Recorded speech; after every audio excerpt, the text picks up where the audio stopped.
Эрхэм гишүүдээ Монгол Улсын үндсэн хуулийн 16 дугаар зүйлийн 17-д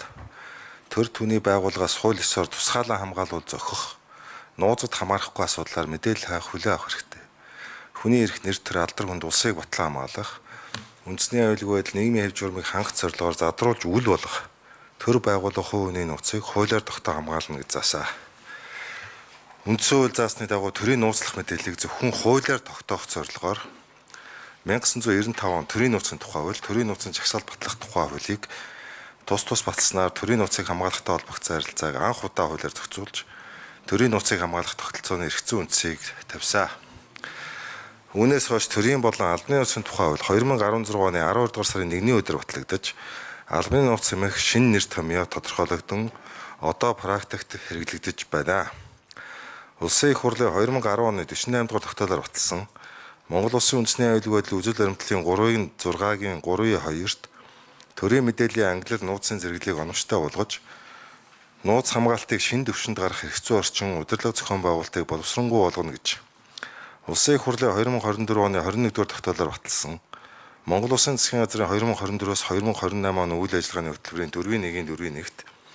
төрийн үйл ажиллагаанд иргэдийн хяналт тавих тогтолцоог технологийн шийдлээр сайжруулж, шилэн ажиллагааг үргэлжлүүл төрийн нууцд хамаарахаас бусад бүх шийдвэр, тогтоол, гэрээ хэлцэл, мэдээллийн санг олон нийтэд нээлттэй эдэл тод болгоно гэж тус заасаа. Дээрх бодлогын баримт шиг төвшүүлсэн зорилтын хүрээнд төрийн үйл ажиллагааны ил тод нээлттэй байдал, иргэдийн мэдэх эрхийн баталгааг хангах, авилга хүн зүртлийг бууруулах, төрийн байгууллагын нууцын хадгалт хамгаалалт хяналтын үр дүндээ тогтолцоог бүрдүүлэх зорилгоор төрийн болон албаны нууцны тухай хуулийн шинжсэн хариуцлагыг 7 бүлэг 39 зүйлтэйгээр боловсрууллаа. Төрийн болон албаны нууцны тухай хууль, салбарын болон төрийн байгууллага бусад хуулийн этгээдийн ашиг сонирхол тохирол учруулах мэдээллийг албаны нууцд хамааруулахаар томьёолсон төрийн байгууллагаас нууцлах мэдээллийн төрөл хэмжээ агуулгыг хэд өргөжүүлж, мэдээллийг явцуу ашиг сонирхлоор нууцад авах нөхцөлийг бүрдүүлж, улмаар төрийн байгууллага албан тушаалтны зүгээс мэдээллийг хуульдэрчиж, үндэслэлгүйгээр албаны нууцад хамаарах зөрчил түгээмэл байгаа нь төрийн үйл ажиллагааны ил тод нээлттэй байдалд сөргөөр нөлөөлөх, иргэдийн мэдэх эрх хангахдахгүй байх, авилга албан тушаалын гэмт хэрэг үйлдэгдэх суур нөхцөлийг бүрдүүлж байна. Иймд одоо хүчин төгөлдөр мөрдөж байгаа төрийн болон албаны нууцын тухай хуульд байгаа албаны нууцтай холбоотой зохицуултыг бүхэлд нь халж, хуулийн нэрийг төрийн нууцын тухай хууль болгон өөрчилж, зөвхөн төрийн нууцтай холбогдсон харилцааг зохицуулна. Төрийн нууцын тухай хууль батлагдсанаар дараах үр дүнд хүрэх ач холбогдолтой гэж үзэж байна. Төрийн нууцын жагсаалтыг засгийн газраас баталж байгаа одоогийн эрх зүйн зохицуултыг ард түмнээс сонгон байгуулсан төрийн эрх барих дээд байгууллага улсын их хурл батлах эрх зүйн үндэс хүртэнэ. Төрийн байгууллага албан тушаалтанд дэд үтсийн томоохон төслүүд болон бусад мэдээллийг үндэслэлгүйгээр нууцд хамааруулах явдлыг талтан зогсоож, авилга албан тушаалын гэмт хэрэг үйлдэх нөхцөлийг арилгах,